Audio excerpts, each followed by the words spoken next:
자, 2부 시작하겠습니다.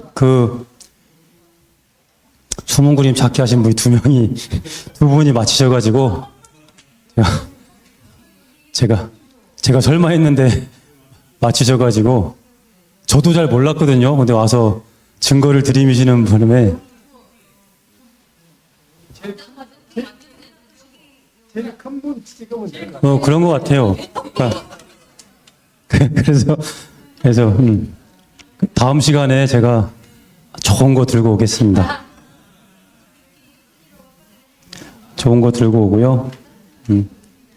당황했습니다. 당황했어요. 자, 볼게요. 자, 시간이 없어서, 자, 그만 찾으시고요. 네, 그만 찾으시고, 시간이 없으니까 빨리 말씀을 드릴게요. 자, 아까 5비구 초전법륜 얘기했죠? 3보의 완성, 그죠? 3보의 완성이 5비구를 통해서 이루어진다. 그 다음에 전도선언이 있습니다. 전도선언에서 관련해서 알아야 될 것은 야사라는 사람이 있어요. 야사. 배살내국의 구리가장자라는 아주 거부장자가 있습니다. 지금으로 얘기하면 삼성, 이재용, 이건희 회장쯤 되는 사람인데 그 사람의 아들이 야사예요. 굉장히 총명하고 엘리트 교육을 많이 받은 사람인데 이 야사가 부처님과 거의 흡사한 모양새로 출가를 합니다. 그래서 이제 야사가 밖에 나와서 놀다가 시탈림에 가서 시체들을 보고 삶의 욕망에 대한 무상함과 혐오를 느껴서 밤에 무기들을 놔두고 밤에 뚝 뛰쳐나오죠. 괴로워서. 그러다가 부처님을 만납니다. 이 꼭 산문유관하고 거의 비슷한 스토리로 꾸며져 있어요. 그래서 야사가 부처님한테 출가를 합니다. 그런 게 어때요? 바이샬리 거부장자의 아들 야사가 출가를 했으니까 난리가 났죠. 그러니까 이제 지금 얘기하면 삼성전자 이재용 회장이 이건희 아들 이재용이 나와가서 사라진 거예요. 난리가 났죠. 그래서 이제 그 구리가장자가 모든 사람들을 통해서 이제 아들을 찾습니다. 찾는데, 부처님한테 가 있네요. 그래갖고 이 구리가장자가 부처님한테 와요. 근데 부처님이 그때 야사를 바로 안 보여줍니다. 안 보여주고 구리가장자한테 딱 법을 설하세요. 보시의 공덕, 지기의 공덕. 그러니까 이제 아무리 돈이 많고 그런 구리가장자라 하더라도 부처님의 위실력이 얼마나 크겠어요. 그러니까 털법을 듣고 또 감복을 딱 받아요. 감복 받고 나서 부처님이 이때쯤 야사를 보여주면 문제가 없겠군. 그래서 야사를 쫙 보여줍니다. 그러니까 당연히 구리가장자는 저렇게 좋은 법인데 내 아들이 출가해도 괜찮겠구나라고 이제 거기서 부처님한테 귀의를 해요. 자, 이 야사의 출가가 굉장히 중요한 게 전도선언의 굉장한 부분을 차지합니다. 야사가 지금 불법승 3부에서 총 몇 명 있죠? 불법승에서 부처님 한 분하고 승리에서 5명, 그죠? 5비구, 총 6명이 있잖아요. 근데 야사가 출가를 하죠. 야사가 출가해서 7명이 됩니다. 근데 아까 얘기했듯이 이 야사가 출가함으로 해서 난리가 난 거예요. 이재용이 출가했대. 그래갖고 현대, 기아, 그 각종 제자들, 자식들, 잘 나가는 4명, 야사의 절친 4명이 찾아옵니다. 뭔데, 너 갑자기 왜 그렇게 그걸 다 버리고 출가했지? 궁금해서. 너무 잘난 사람인데 출가를 해가지고 4명이 쫓아와요. 그래서 4명이 또 출가를 싹 합니다. 절친 4명. 이제 또 더 난리가 났겠죠. 잘 나가는 5명이, 이 시대에 잘 나간 5명이 출가를 했어.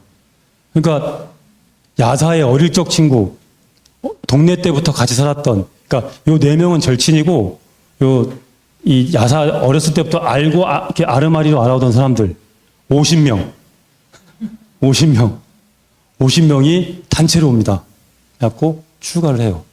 자, 그러면 5명 플러스 야사 1명 플러스 야사 절친 4명 플러스 50명 몇 명이에요?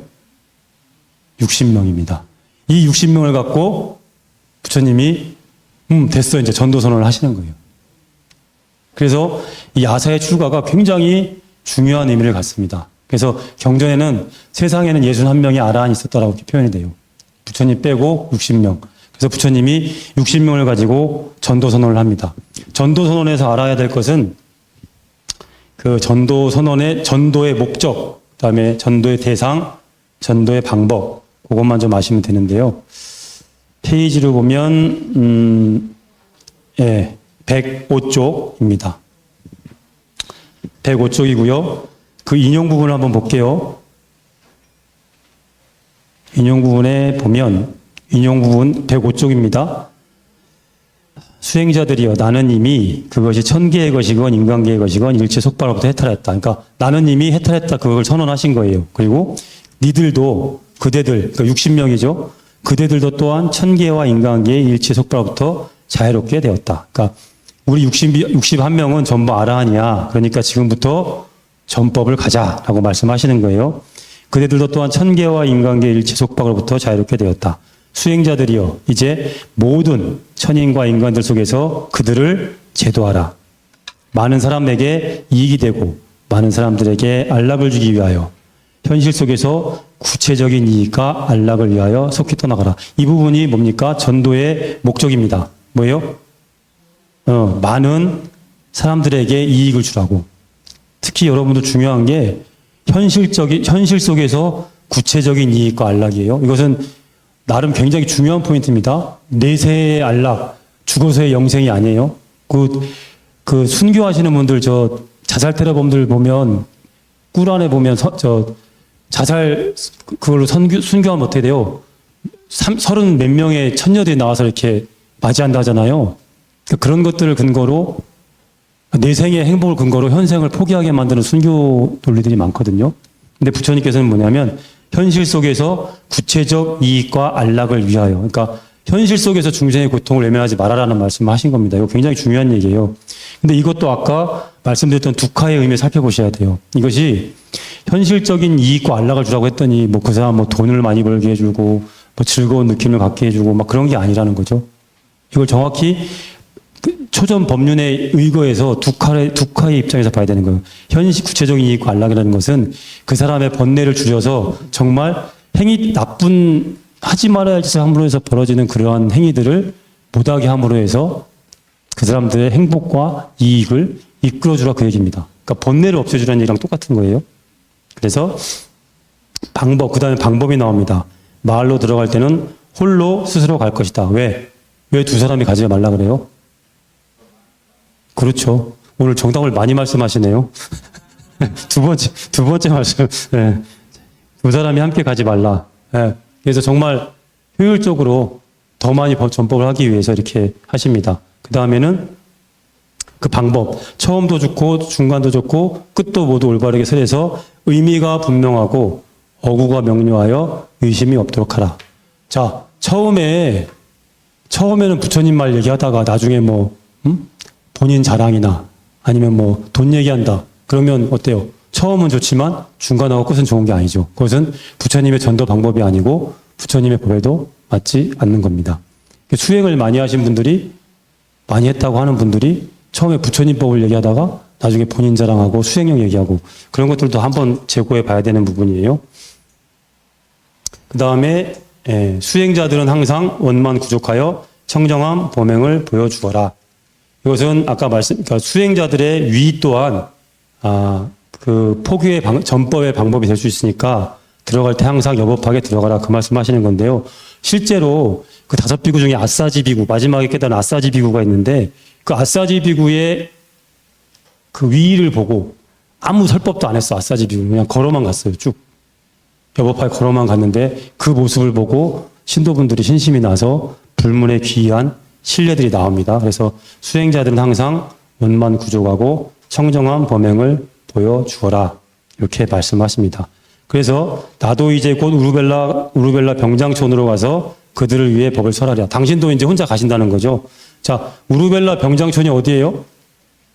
그 예전에 저번 시간에 얘기했던 부처님 6년 고행하신 전정각산에 그쪽입니다. 왜냐하면 왜 그쪽으로 가시냐면 아무래도 부처님께서는 그게 고민이셨던 거죠.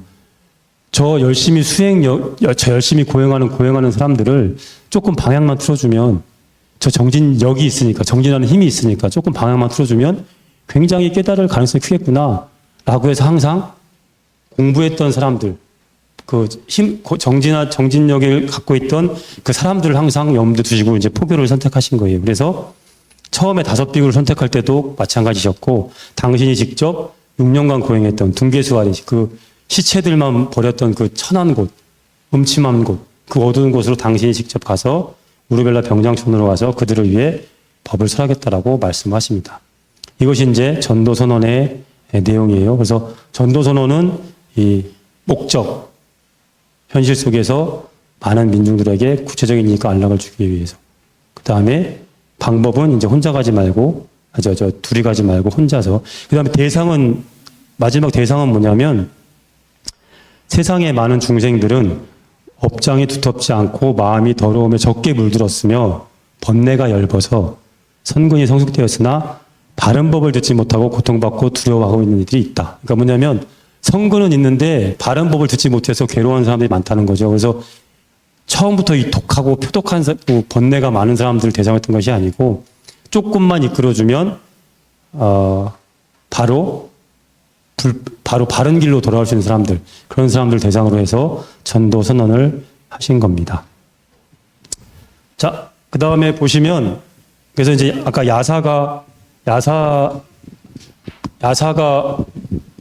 최초의 그 삼보의 형성, 5비구를 통해서 초전범을 통해서 삼보의 형성이 됐고요. 야사의 추구가 갖고 있는 의미가 뭐냐면, 최초 뭡니까? 최초 제가자. 야사는 제가자였죠. 5비구는 수행자였고. 그러니까 야사의 출가가 갖는 의미는 최초 제가자가 출가했다라는 의미가 있어요. 그 다음에 이 야사의 부모님, 야사가 출가를 하고 나서 야사를 찾았던 그 구리가장자와 관련된 중요한 역사적 사건이 나옵니다. 뭐냐면 아까 야사를 찾아왔다 그랬죠. 야사를 찾아와서 법을 듣고 부처님한테 감복을 합니다. 그래서 부처님한테 귀의를 해요. 저는 평생 부처님의 제자가 되겠습니다. 그래서 최초의 귀의가 이루어집니다. 부처님께. 그래서 이걸 최초의 제가자 남자 신도 우바세. 그 다음에 구리가장자가 뭘 부탁하냐면, 부처님, 저는 이제 내 아들이 출가한 게 아무 문제가 없습니다. 근데 제 부인과 야사의 부인은 아직 충격이 많을 것 같으니 부처님께서 오셔서 한 번 더 저한테 했던 것처럼 말씀해 주세요 라고 공양청을 올려요. 그래서 부처님이 침묵을 허락을 하시고 이 구리가장자 집에 갑니다. 가서 부인, 그러니까 야사의 어머니와 야사의 부인에게 법을 설하시죠. 똑같이 뭡니까? 보시, 지게를 설하신 다음에 마음이 열린 것을 보고 야사의 출가를 말씀하시죠. 똑같이 여기서 부인과 야사의 어머니와 부인이 똑같이 뭡니까? 귀의를 합니다. 그래서 최초의 여성 신도, 최초의 제가자 남성 신도, 여성 신도가 나온 겁니다. 그래서 이 야사 가족이 차지하는 역사적인 측면이 좀 있어요. 그래서 여기서 우리가 맨날 얘기하는 삼기가 여기서 딱 삼기의 정형구가 여기서 나옵니다. 저는 부처님께 의지하고 가르침에 의지하고 승단에 의지하겠습니다. 3기 정형구가 있어요. 그거 한번 잠깐 볼게요. 108페이지입니다. 108페이지 보시면 야사가 붓다의 법을 받고 이제 그 야사의 아버지죠. 그 첫 줄에 나옵니다. 위대하셔라 세존이시여 위대하셔라. 요거 많이 들어보셨잖아요. 그죠? 야사의 부모님이 이제 야사의 출가를 반대하지 않고 환희심으로 받아들이면서 넘어진 자를 일으켜 세워주듯이 감추어진 것을 드러내듯이 길 잃은 헤매는 자에게 길을 가르쳐주듯이 눈 있는 자 와서 보라 어둠 속에서 등불을 밝혀주듯이 세종께서는 여러 가지 방법으로 진리를 밝혀주셨습니다. 이게 찬탄 부분이죠. 3기 중에 찬탄. 그 다음에 이제 바로 여기 이어서 저는 이제 세존께 귀의하여 받들고자 합니다. 세존의 가르침과 승단에 기여하여 받들겠습니다. 세존이시여 저를 제가 신도로 받아주십시오. 저는 오늘부터 목숨이 닿을 때까지 귀의합니다. 이것이 바로 우리가 알고 있는 3기의 전형적인 내용이 되겠습니다. 자, 이제 전도 선언을 이제 야사의 출가를 계기로 해서 이제 60명을 가지고 전도 선언을 했고, 그 과정에 이제 3기가 나왔고, 여러 가지가 이제 나왔죠.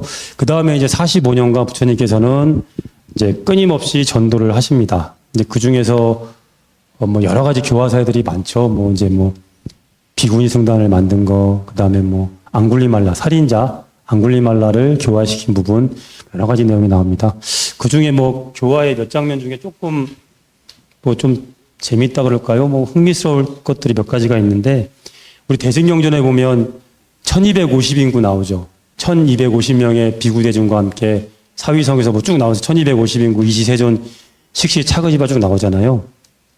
자, 그럼 1250인, 이거 숫자 한번 계산해 볼까요? 1250인. 이 부처님께서 이제 각자 전도회를 가시고, 부처님께서 우르벨라로 딱 가십니다. 우르벨라로 딱 가셔서, 우르벨라 병장촌에 가서, 나도 이게 그들 교화이라고 가셨죠. 가서 이제 우르벨라로 가셔가지고, 이제 고행하는 사람들을 쭉 이제 전도회 가십니다. 근데, 거기 이제 나이가 120살 된, 그 당시에 120살 된 가섭이라는 굉장히 유명한 수행자가 있었어요. 가섭. 근데 이 가섭은 혼자가 아니라 가섭 삼형제가 있었어요. 우르벨라 근처에 강이 이렇게 있었는데, 강 상류에 제일 큰 형 가섭이 있었고, 그 큰 형 이름이 우르벨라 가섭. 우르벨라 마을 이름이에요. 우르벨라 가섭. 그 다음에 중류쯤에 나디 가섭. 맨 끝에 가야 가섭. 그래서 이제 가섭은 여기 이제 성이겠죠. 가섭. 이게 이름인데 사실은 이름이 아니고 정확히 지역입니다. 지역. 그러니까 우르벨라 지역에 큰 500명을 거느리고 수행을 하던 우르벨라 가섭. 말로는 120살이었다 그래요. 그 다음에 이제 중류중에 한 300명을 이끌고, 그 다음에 하류에 200명을 이끌고, 이들은 이제 전부 뭘 하던 사람들이었냐면, 배화주의자들, 가섭 삼형제. 그러니까 불을 섬기는 사람들이었대요, 불. 그래서 불을 어떻게 피우고, 신에게 어떤 공물을 해서 불을 어떻게 키우고, 불을 어느 때 어떤 방법에 따라서 쭉 이제 배화교도들의 모습이었는데, 부처님께서 이들하고 이제 신통 이렇게 쭉 결혼 장면이 나오는데, 어쨌든 이 가섭 삼형제가 부처님한테 딱 감화를 받습니다. 처음에 교화시킨 게 이 우르벨라 가섭이거든요. 우르벨라 가섭한테 가서 이제 교화를 딱 법을 설하시고 교화를 하니까, 우르벨라 가섭이 강물에다가 자기들 그 썼던 그걸 다 버려요. 근데 상에서 쭉 내려오니까, 나디 가섭이, 형한테 무슨 일 생겼나? 쭉 올라옵니다. 300명 데리고 쭉 올라와요. 올라왔다가 다시 부처님 말씀 듣고 교화가 돼요. 근데 또 내려오잖아요. 근데 얘는 무서워서 안 가. 안 올라옵니다. 막내는 무서워서 안 올라오고 직접 옵니다. 이 사람들이. 그래갖고 마지막 가야 가섭까지. 그래서 500명, 300명, 200명. 몇 명이에요? 1000명. 그래서 1000명을 한 번에 교화시킵니다. 이게 굉장히 큰 사건이 돼요. 그래갖고 빈비사라 왕이 원래 저 우르벨라 가섭 신도였어요. 빈비사라 왕이. 근데 빈비사라 왕이 이제 우르벨라 가섭이 딱 국왕은 왕을 만나러 오는데, 우르벨라 가섭을 맞이하러 나갔다가 그 옆에 있는 부처님을 보시죠. 근데 우르벨라 가섭이 자기 스승이라고 하니까 웃기잖아요. 120살 먹은 양반이 부처님 저게 30살, 40살 젊은 사람한테 스승이라고 하니까 못 믿겠다고. 그러니까 우르벨라 가섭이 직접 스승에 대한 예를 표하고 해서, 그때 빈비사라 왕이 사실은 우르벨라 가섭을 마중하러 갔다가 그때 부처님을 처음 만나고 부처님한테 귀의를 하는 장면이 나옵니다. 그래서 바로 왕을 당신의 이제 신도로 만드시죠. 그래서 1000명이 됐고요. 그 다음에 그 가섭 삼형제하고 교화의 장면 중에 가섭 삼형제하고 또 이제 중요한 사건이 목건연하고 사리불. 목건년하고 사리불은 그 당시에 이제 그 육사외도 중에 그 양반 이름이 산자야 벨라트부타 그쪽 계열에서 공부를 하고 있었어요. 근데 이제 사리불하고 목건년이 되게 이제 좋은 도반이었는데 서로 좋은 깨달음을 얻으면 우리 서로 혼자만 하지 말고 꼭 알려주기 이렇게 약속을 했어, 둘이.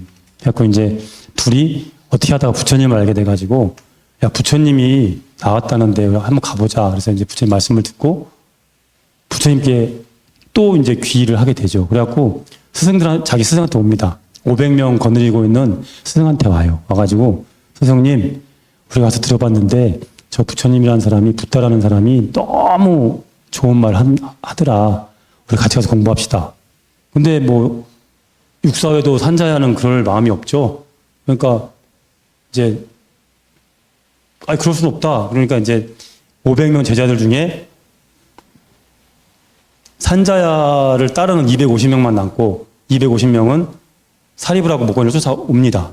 왜? 사리불하고 목건년이 거기서 수행을 잘했으니까 저 사람들이 저렇게 갈 정도면 정말 대단한 사람이 있는 것 같다고 해서 500명 중에 250명이 부처님한테 와요. 그래서 1000명에다가 가섭사명제 1000명, 그 다음에 사리불 목건년에서 따라온 250명. 그래서 대승경전에 나오는 1250명의 숫자가 이렇게 해서 나오게 됩니다. 그래서 저 숫자도 물론 좀 흥미로운 이야기지만 그 당시에 1000명이 한꺼번에, 그 다음에 250명이 한꺼번에 이렇게 했다라는 것들은 부처님 법이 얼마나 그 당시에 센세이션하고 파급력이 있었고 그 당시에 미치는 영향들이 얼마나 컸는가를 잘 알 수 있는 얘기죠. 그렇게 해서 이제 기하급수적으로 이제 부처님 승단은 이렇게 숫자가 늘어납니다. 승단 지금 사부대중 중에 안 만들어진 대중이 뭐가 있나요? 비구 있고, 비구니 있나요? 없죠. 비구니가 없죠. 우바세 있나요? 예, 구리가장자. 그 다음에 뭐 빈비사, 이제 많아졌어요. 빈비사랑 많아졌습니다. 비구니, 우바세, 우바이도 있죠.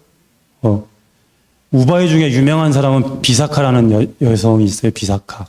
굉장히 똑똑했고 용무도 수려했고, 그래서 나중에 경전에 비구니 스님들 싸움이 나면 이 비사카를 보냈다 그래요. 싸움을 좀 그러니까 비구니 스님들이 막 싸움이 나면 이 비사카, 제가 여신도인 비사카를 보내서 중재를 할 정도로 그렇게 지혜가 뛰어났다고 얘기를 합니다.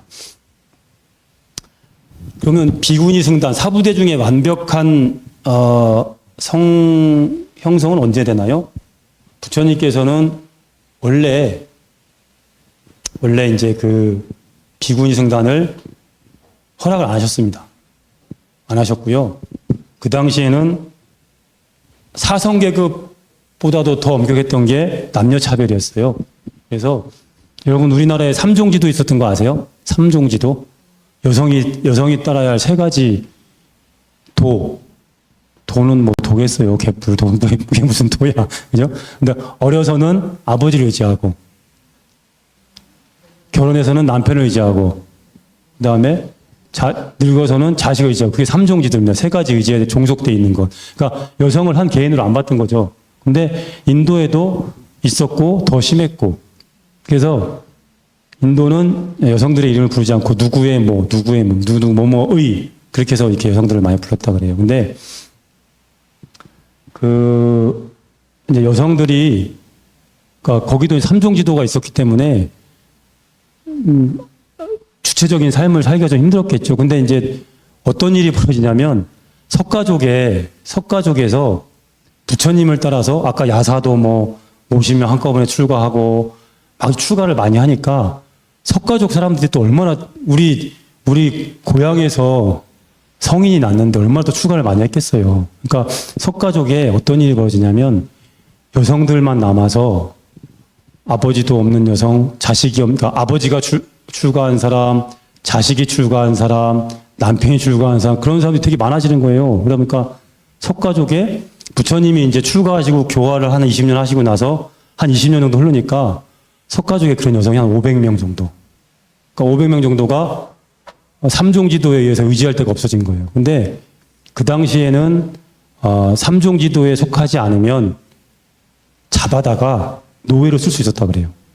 그 당시에는. 그러니까 완전 그러니까 뭐 그냥 죽는 사람 임자라는 그런 표현을 쓸 정도로 잡아다가 노예시키기도 하고 젊은 사람은 뭐 이렇게 척을 삼기도 하고 막 그랬다 하거든요. 근데 좀 심각하잖아요. 500명이 그렇게 됐으니까. 근데 이제 부처님께서 원체 법을 잘 설하시고 그러니까 출가자가 계속 늘어날 거 아닙니까? 그래서 부처님이 출가하셔서 교화하시고 한 20년 뒤에 부처님의 양모 마하파자파티가 부처님한테 갑니다.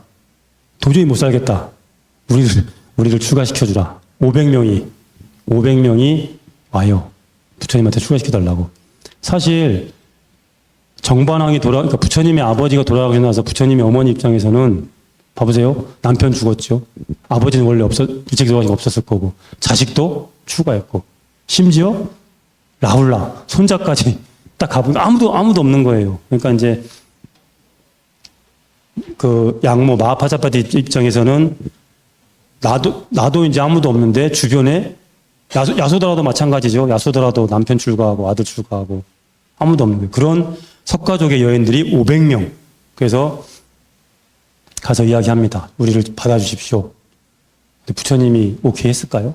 당연히 안 된다 하죠. 안 돼. 또 한 번 간청을 합니다. 안 돼. 또 한 번, 3번. 인도에서는 3번 이상 간청을 해서 답이 없으면 3번 이상 질문을 했는데 답이 그러니까 부정을 하면 그거는 아무 더 이상 토를 안 달고 더 안 물어본대요. 그러니까 부처님이 3번 이상 거절하셨기 때문에 여성의 출가는 안 된다라고 이제 생각했던 거죠. 근데 부처님께서 이제 그것을 거부를 하고 코살라국에서 바이샬레까지 쭉 오십니다. 근데 어떤 일을 벌이냐면 이 500명이 머리를 깎아요. 본인들이 머리를 깎고 맨발로 부처님을 따라서 갑니다. 바이샬레까지. 꽤 긴 거리를 500명이 가요. 그래서 부처님이 성도 놀라시죠. 이제 아난이 그걸 부처님 시자가 이제 아난인데 아난이 그걸 보고 물어봅니다. 왜 여기까지 오셨어요?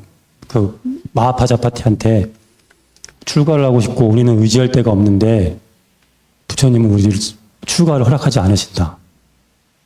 이제 아난이 왜 안 하시지? 이제 딱 이제 부처님한테 가서 물어봐요.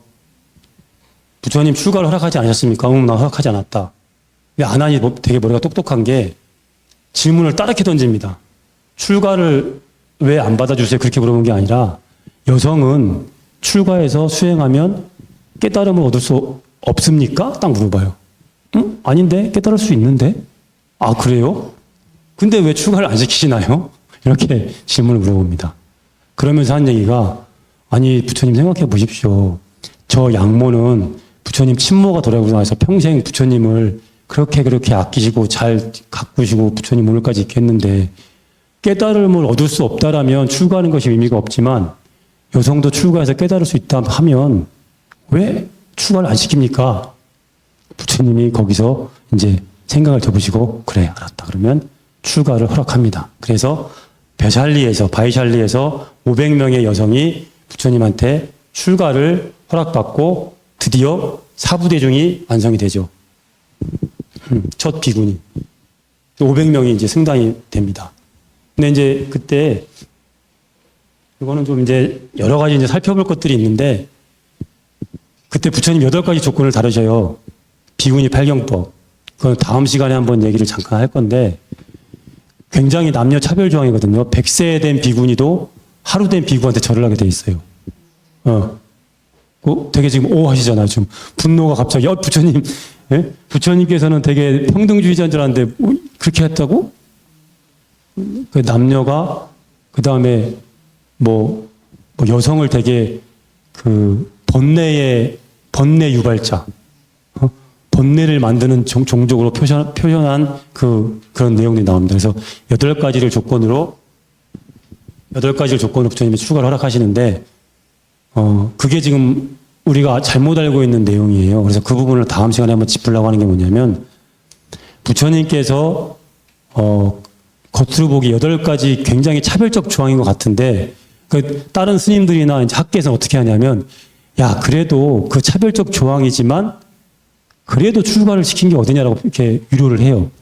근데 제가 검토해 본 결과는 전혀 차별적 조항이 아닙니다. 왜냐하면, 그러니까 그 당시 시대 환경을 봐야 돼요. 비구니들이, 그러니까 비구들도 숲속에서 이렇게 수행을 할 때 굉장히 동물이라든가 위험 요소가 많거든요. 그러니까 비구니들을 허락을 안 하셨던 것들은 그 험한 곳에서 비구니들, 여성들이 육체적 한계를 가지고 수행하는 것도 힘들었기 때문에 허락을 안 하셨다가 허락을 할 때에는 그 육체적 한계, 위험, 그리고 그런 것들을 최소화할 수 있는 방법들의 장치로 그 비구니 팔경법을 시설해 놓으신 것 같아요. 근데 그것이 와전되어서 후세의 권위적인 비구 승단에서 그것을 이제 아주 좀 독소조항으로 만든 게 아닌가라는 생각을 하거든요. 근데 그 부분은 다음 시간에 한번 말씀을 드릴게요. 근데 어쨌든 중요한 것은 500명이 비구니가 됐다. 근데 상자부 남방불교에서는 이 문제를 가지고 안한을 계속 공격합니다. 안한 때문에 여성이 출가하게 됐다. 그래서 안한의 3가지 수수 중에 첫 번째가 이거예요. 여성을 출가하게 도운 것.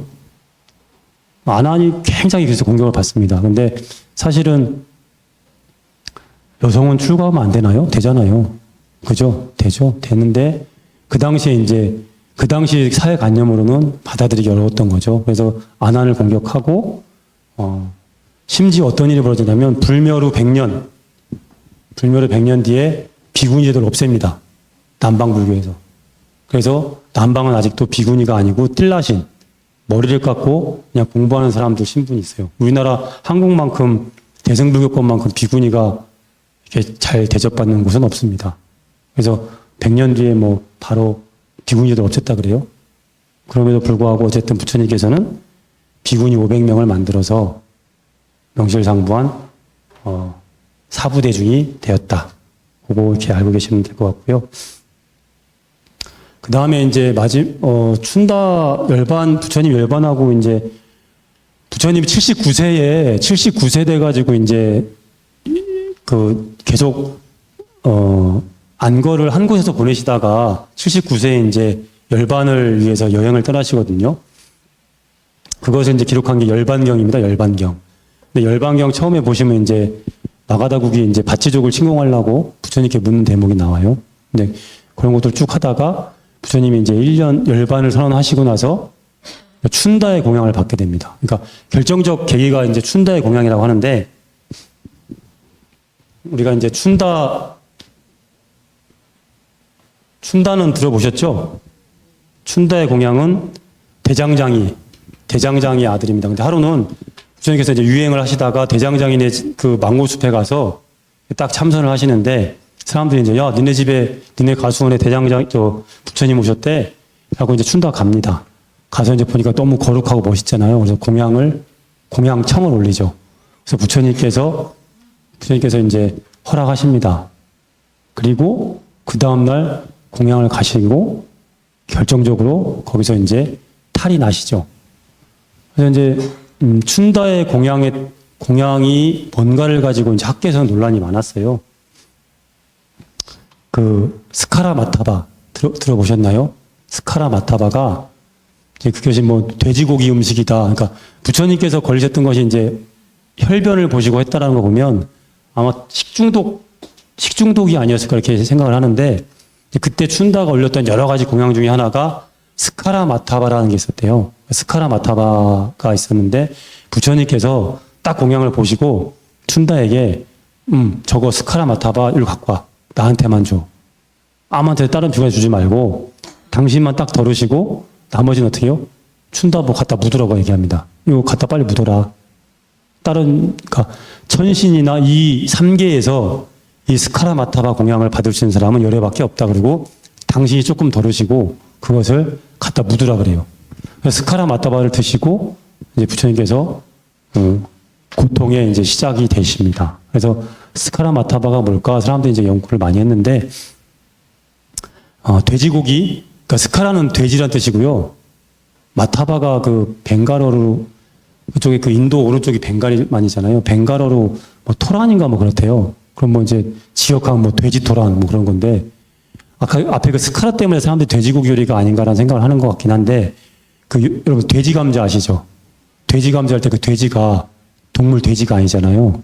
그러니까 마찬가지로 돼지 토란이 아마 야생 토란이 아니었을 거라는 생각을 하는 거죠. 그러니까 돼지 감자에서 돼지처럼 스카라가 야생을 뜻하는 것이고 마타바가 토란일 것이다. 토란과의 어떤 그러니까 춘다가 돈이 이렇게 부유한 집이 아니었으니까 춘다가 아마 부처님 보고 환희가 나서 밤새 야생에서 뭔가 토란과의 그런 것들을 채취를 해서 스프나 요리를 만들지 않았을까.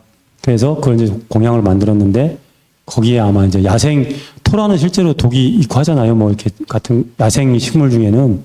그래서 아마 그 야생에서 뭔가 채취한 것을 드시고 부처님이 독에 이렇게 걸린 게 아닐까라는 생각, 이렇게 그게 제일 유력하대요. 뭐 돼지 스프라든 돼지로 있고 그리고 만든 뭐 요리나 그런 것들이 아니라, 그다음에 뭐 전단나무, 전단버섯, 전단수이, 그 전단나무에 나는 그 버섯, 그 이제 귀자로 한문을 쓰는데 전단나무에서 나온 버섯으로 만든 요리다라는 주장도 있긴 하대요. 근데 어쨌든 스카라 마타바는 어쨌든 간에 야생의 어떤 토종의 버섯이든 식물이든 그런 것이 아닐까. 그래서 부처님께서 이제 춘다의 공양을 받고 아프기 시작하시고 이제 열반이 점점 가까워집니다. 마지막 공양이 춘다의 공양이에요. 그래서 이제 저거를 드시고 부처님이 이제 아프시는데, 부처님께서 대단하신 게 그렇게 아픈 와중에 춘다를 걱정하셔갖고 시자한테 가서 춘다를 위로해 주라고 얘기를 합니다. 사람들이 춘다를 공양하고 너 때문에 지금 부처님이 인멸에 지금 빨리 다가가는 거 아니냐, 더 아프시잖아, 공격할까봐.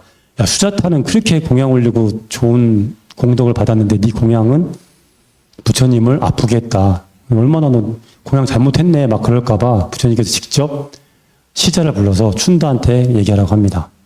너의 공양은 세상에서 가장 위대한 공양이 두 가지가 있다. 하나는 부처님이 성도 전에 올리는 공양, 그 다음에 마지막은 인멸 전에 올리는 공양. 춘다야, 그러니까 너는 내가 아픈 것은 너의 잘못이 아니니까 절대 죄책감을 갖지 말고, 그리고 시자한테 그래, 다른 사람들한테도 이 춘다의 공양이 위대하다고 얘기를 해줘라, 그렇게 얘기를 하십니다. 그 대목이 저는 개인적으로 참, 부처님께서 성인의 경지에 오셨음에도 불구하고 정말 인간적인 면모가 아니었던가라는 생각을 많이 했었어요. 이제 어쨌든 그 이제 춘다의 공양, 그 스카라마타바를 드시고 이제 점점 쿠시나가라, 마지막 열반지로 이렇게 걸어가십니다. 가시는 도중에 카쿠타강에서 마지막으로 목욕을 하시고 사라수가 이렇게 길게 뾰족뾰족 이렇게 올라가는 나무거든요. 보통 우리가 사라쌍수 그러잖아요. 사라쌍수. 왜냐하면 그러니까 그늘이 막 이렇게 가로로 쭉 펴지는 나무가 아니어서 위로 올라가는 나무다 보니까 어때요? 그러니까 그 나무와 나무 사이에 거기다가 열반 자리를 잡으신 것 같아요. 그러니까 나무가 그늘이 컸으면 뭐 하나였어도 되는데 이제 나무가 이렇게 뾰족이 올라가면서 양쪽으로 이렇게 그러니까 잎사귀가 나니까 그 두 그루의 그러니까 사라나무 숲에 들어가서 두 그루의 큰 잘생긴 사라나무 사이에 열반터를 잡고 누우시죠. 그래서 이제 열반을 하시게 되는데, 우리 불자들이 이제 알아야 될 것들, 중요한 말씀이 바로 부처님께서 마지막에 열반하시기 전에 어떤 말씀을 남기셨는가. 그 마지막 말씀 한번 볼게요. 122페이지입니다. 시간이 많이 없어서 빨리 좀 진행할게요. 부처님이 마지막 말씀 122페이지입니다. 과연 부처님께서는 어떤 말씀하셨을까? 이게 유훈이에요, 유훈. 우리 불자들은 이 말씀을 정말 가슴에 깊이 새기셔야 됩니다. 왜냐하면 우리 부모님 유훈도 가슴에 새기잖아요. 근데 우리의 진짜 스승이신 부처님 마지막 말씀이기 때문에 이걸 깊이 새겨야 되는데, 부처님 말씀은 이제 뭐 쭉 여러 가지가 있는데 첫 번째는 그 말씀을 하셔요. 네. 본인이 열반에 들었을 때 우리 제자들이 어디에 의지할 것인가. 첫 번째, 마지막 말씀 중에 첫 번째가 바로 내가 인멸한 후에는 내가 지금까지 너희들에게 설해왔던 법과 율, 이것이 너희들의 스승이 될 것이다 라는 게 첫 번째 말씀이십니다. 그러니까 첫 번째 너희들이 의지할 것은 법과 율이다, 그걸 말씀하시는 거죠. 그 다음에 이제 호칭에 관한 말씀을 하셔요. 호칭에 관한 말씀. 이제 지금까지는 서로 이제 그대여 그렇게 불렀지만 내가 이제 일멸한 후에는 그렇게 부르지 말고 윗사람이 아랫사람 부를 때는 그대라는 말 써도 되지만 신참이 장로비구로 부를 때는 그대라고 하지 말고 대덕 혹은 존재로 불러라. 호칭에 관한 말씀을 하십니다. 그 다음에 이제 마지막이 아니라 세 번째로 소소한 계율에 관한 것, 이것을 또 말씀하셔요. 그러니까 내가 인멸한 뒤에는 배운 것들이나 지켜야 될 계율 중에 좀 소소한 것들은 비구 모임에서 취소해도 좋다, 이 말씀 하십니다. 요게 빌미가 돼가지고 나중에 이제 대중부하고 상자부하고 관련 14논쟁, 10가지 논쟁이 벌어져요. 소금을 뭐 지녀도 되냐 안 되냐 그런 것부터 해갖고, 야 이게 소소한 게 해당하냐 안 하부터 해갖고 요게 이제 빌미가 돼서 계율에 관한 논의가 좀 많이 생깁니다. 어쨌든 이제 세 번째로 소소한 계에 말씀하시고 특이한 게 하나가 나오죠. 123페이지 첫째 줄 보면 123페이지 첫째 줄입니다. 또 안 한다요. 찬나비구에 대해선 내가 임명한 다음에 말하지 않는 법. 이제 브라마 단나라고 하는 건데 범단법이에요. 범단법. 이걸 또 말씀하셔요. 그러니까 찬나비구 혹시 여러분 기억나세요? 누군지? 찬나비구는 부처님 출가하실 때 같이 따라 나왔던 몸종입니다. 몸종. 차익이라고 얘기했고 찬타카라고 불렀던 그 친구인데 그 친구가 이제 부처님 출발할 때 이제 시종이었으니까 쫓아와서 부처님을 말리다가 결국 부처님의 설득을 받고 다시 들어가잖아요. 근데 이 친구가 나중에 출가를 해요. 부처님 성도한테 출가를 하는데 어떻게 하고 댕기냐면 사람들 만날 때마다 야, 내가 그때 부처님 끝까지 말렸으면 우리 부처님은 부처님이 못 됐어. 그러니까 니네가 지금 이 공부하는 것도 다 내 덕이야. 되게 거만하게. 장로고 뭐고 만나는 사람마다 그 얘기를 꼭 했대요. 부처님. 그러니까 니들이 부처님 법을 공부할 수 있는 건 다 내 덕이라고. 그렇게 끝까지. 응? 내가 끝까지 부처님 말렸으면 부처님은 성불도 못했고 그러면 법도 없었을 것이고 너희들은 공부도 못했을 거야. 그러니까 내가 얼마나 위대해. 니들 나한테 감사해야 돼. 그 얘기를 가는 데마다 하고 다녔대. 그러니까 부처님이 이제 이 사람이 이렇게 말썽이 되니까 부처님이 마지막에 이제 찬나한테 말하지 않는 법. 그러니까 찬나에 대해서 대꾸하지 말아라. 그래서 여기서 나오는 게 묵빈 대처. 말이 안 통하는 사람한테 침묵으로 대처하라는 말이 나오는 겁니다. 그래서 찬나를 가르치려고 하지 말고 대꾸도 하지 말고 절대 일체에 말을 섞지 말아라. 그런 말씀을 범단법 그것을 말을 합니다. 그 다음에 마지막에 이제 다섯 번째가 이제 물으라고 그 찬나에 대해 비구에 대해서 말을 이 찬나 비구는 나중에 어떻게 됐을까요? 이렇게 승단에서 이렇게 말을 안 걸고 묵빈대처했는데 찬나 비구는 어떻게 됐을까요? 나중에 찬나 비구는 이렇게 부처님 말씀을 듣고 부처님이 일멸하신 뒤에 대중들이 찬나 비구한테 말을 안 겁니다. 가르치지도 않고 잘못해도 그냥 놔둬요. 아무 말도 안 합니다. 그러니까 찬나 비구가 나중에 충격을 받아서 결국에는 반성을 하고 아라한이 됐다는 기록이 나와요. 찬나 비구도 결국은. 그래서 부처님의 그 방법이 약효를 발휘했다라고 이렇게 사람들이 표현을 합니다. 그 다음에 이제 찬나 비구에 대해서 얘기한 다음에 부처님께서 말씀하신 것은 이제 궁금한 게 있으면 물어라. 당신이 10번에 들어야 되니까 궁금한 게 있으면 물어라. 아무도 안 묻죠. 3번을 물어보라고 합니다. 그래, 3번을 물어도 이제 어려워하지 말고 물어라. 나 가면 이제 물어볼 거 나중에 후회하지 말고 어려워하지 말고 물어봐라. 근데 아무도 안 물어보죠. 그래서 이제 마지막에 부처님께서 하신 말씀 124페이지입니다. 이것이 이제 키포인트죠. 위에서 6번째 줄. 3번을 물어도 궁금한 것을 묻는 사람 비구들이 없자 부처님께 이렇게 말씀하십니다. 그럼 비구들이여, 이제 나는 너희들에게 알리겠노라. 만들어진 것은 모두 변해가는 것이니라. 게으른 비우지 말고 열심히 정진하여 너희들의 수행을 완성하여라.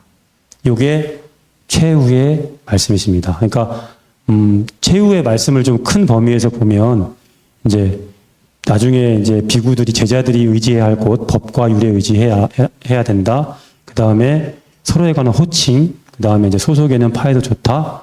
다음에 이제 말썽이 되는 찬나 비구를 포함한 말썽이 되는 그런 비구들 혹은 수행자에 대한 대처법. 그 다음에 승가에 대한 질문을 하라 하시고 마지막에 이제 이렇게 부처님의 마지막 유훈을 이렇게 말씀하신 게 나옵니다.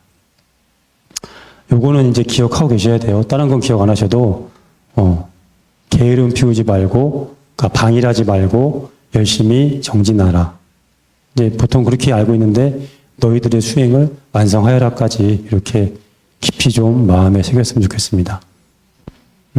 요 말씀을 하시고, 부처님이 이제 열반에 드셔요. 근데 이거를 여러분 집에 가서 가만히 눈을 감고, 아무도 방해받지 않는 곳에서 한번 생각을 해보세요. 이 마지막 장면을 그림을 한번 그려보세요. 그러니까 부처님 80이 된 노구가 이렇게 열반상에 이렇게 누워 계시면서 제자들에게 따뜻한 마음으로 이렇게 했던 것들을 이렇게 막 문자로만 하지 말고 한번 그 그림을 한번 그려보시면 아마 좀 이렇게 울컥하는 마음이 나실 거예요. 그래서 특히나 그 부처님께서 3번 물어봐라. 처음에 비구들이 못 물어보니까 그럼 친구나 친한 사람한테 물어보듯이 편하게 물어봐라. 걱정하지 말고. 그러니까 그런 따뜻한 마음들, 아름다운 배려들이 곳곳에 묻어나거든요.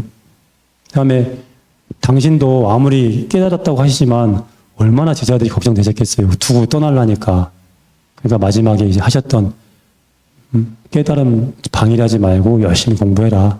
그 말씀하셨던 그 심정을 집에 가서 한번 눈을 감고 아무도 없는 곳에서 한번 이렇게 상상을 해보시면 아마 좀 그냥 우리가 이렇게 알고 넘어가는 것하고는 많이 느낌이 다를 것 같아요.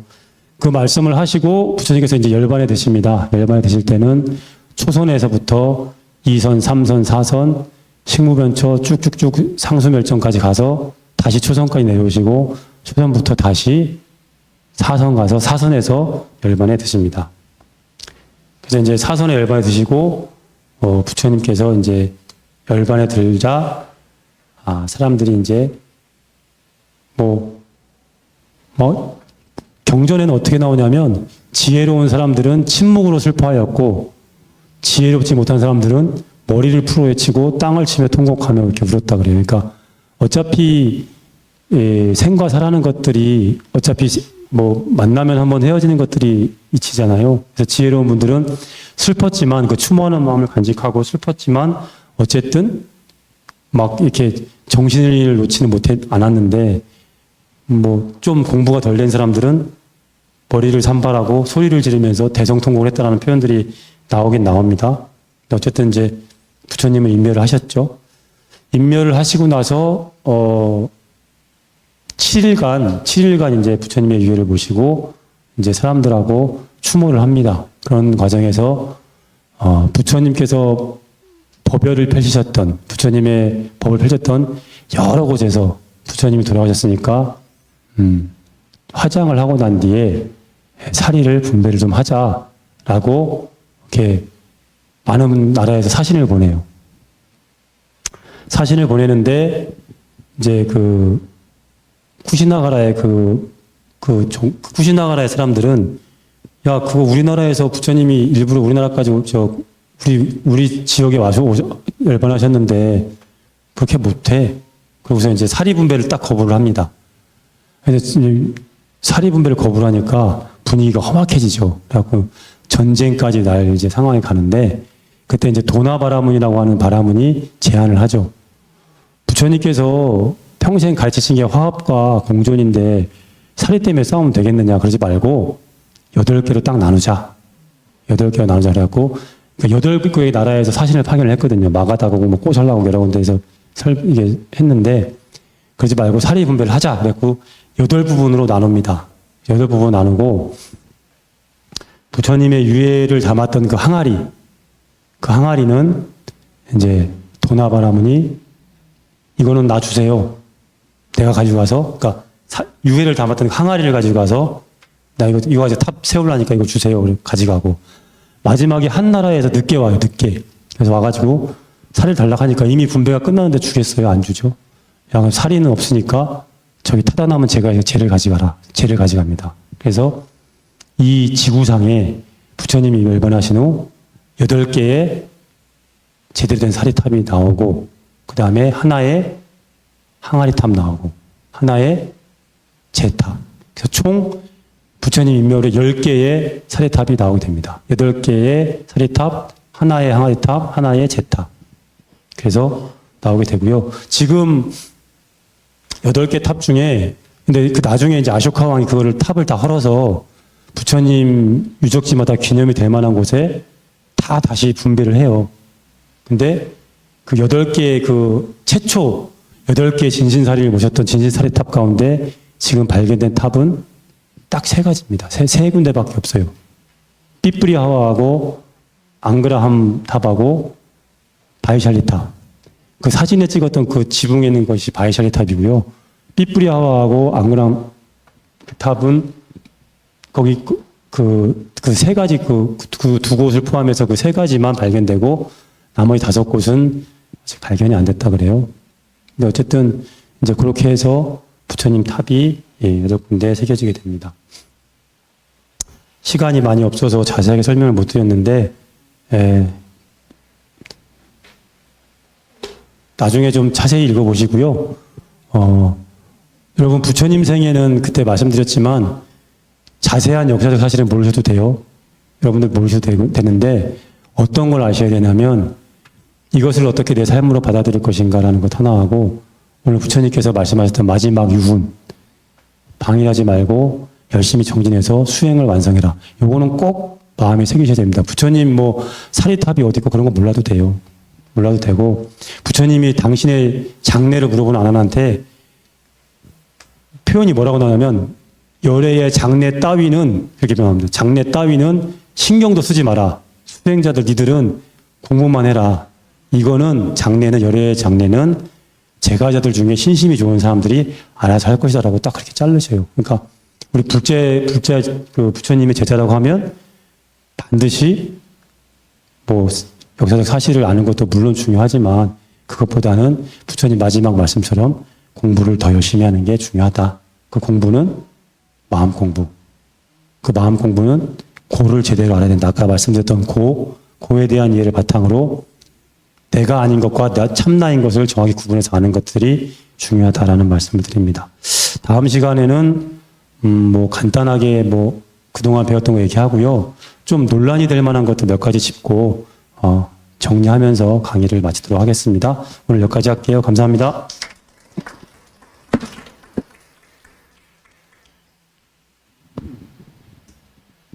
네, 스님 딱 9시 되니까 끝내주시네요. 붓다로드 부처님 길 찾아서 순례여행 잘했습니까? 열반경에 보면은 막 스님이 아까 막 머리를 풀어헤치고 통곡하고 온다 그러잖아요. 근데 열반경 우리 담준 스님께서도 말씀하셨잖아요. 열반경을 보면은 그냥 눈물이 이렇게 솟는다고 우리 스님께서 말씀하셨듯이 게으르지 말고 부지런히 정진하는 것 우리가 이렇게 그것이 바로 부처님의 뜻이고 부처님이 우리에게 마지막으로 전한 그런 가르침이기 때문에 잘 정진해서 내가 정말 괴로움이 없는 삶, 자유롭고 행복한 삶, 그리고 자기 자신만 생각하는 게 아니라 우리 이웃과 세상의 어떤 아픔과 고통들을 함께 그렇게 생각해가는 그런 보살의 삶으로 우리의 삶들을 리셋하고 다시 뭔가 발원하고 그런 정진하는 그런 삶의 시간들이 되면 좋겠다 싶습니다. 아쉬운데 이제 다음 주 한 주면 1학기가 끝나갑니다. 4월, 5월, 6월, 7월 4개월인데 거의 한 4년은 같이 공부한 것 같은 느낌이 들어요. 막 가지고 처음에는 좀 낯설기도 했지만 상당히 이렇게 또 도반들과 함께 공부하면서 이렇게 또 좋은 부처님 법을 함께 배울 수 있다라는 것, 그리고 함께 같이 정진할 수 있다라는 것, 이게 참 이 생에 가장 큰 복이지 않는가 싶습니다. 이 큰 복을 받아 안고 함께 마지막까지 좀 잘 정진해 갈 수 있었으면 좋겠습니다. 다음은 우리 불자 환경옥에 같이 모시도록 하겠습니다. 모두 일어나 주시기 바랍니다.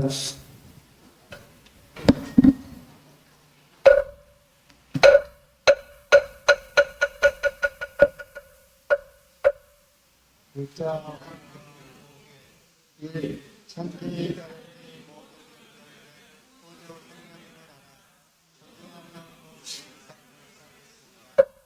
이 경쟁 대립하는 지키는 서로 협동하며 삼 추구하며 단순 소박한 삶을 살겠습니다. 4. 깨끗한 편리함이 마음의 분별을 기하나 적당히 불편한 삶을 살겠습니다. 5. 물질적인 풍요보다 마음의 풍요를 추구하는 세나무. 네, 다음은 10가지 환경 실천 약속이 있겠습니다.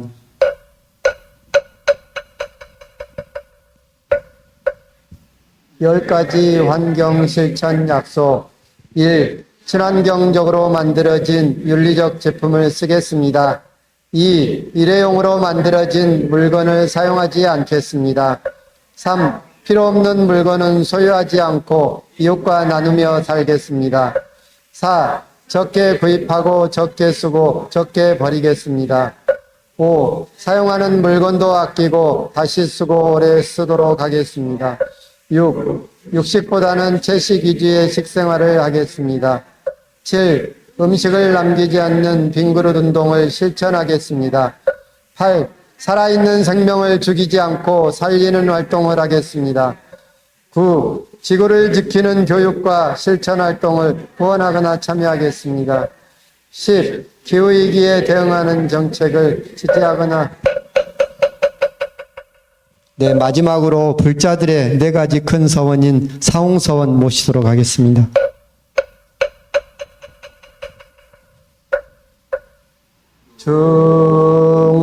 중생을 다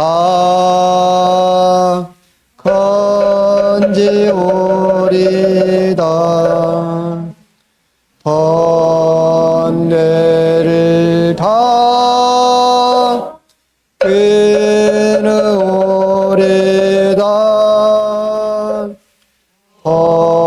법문을 다 배우리다.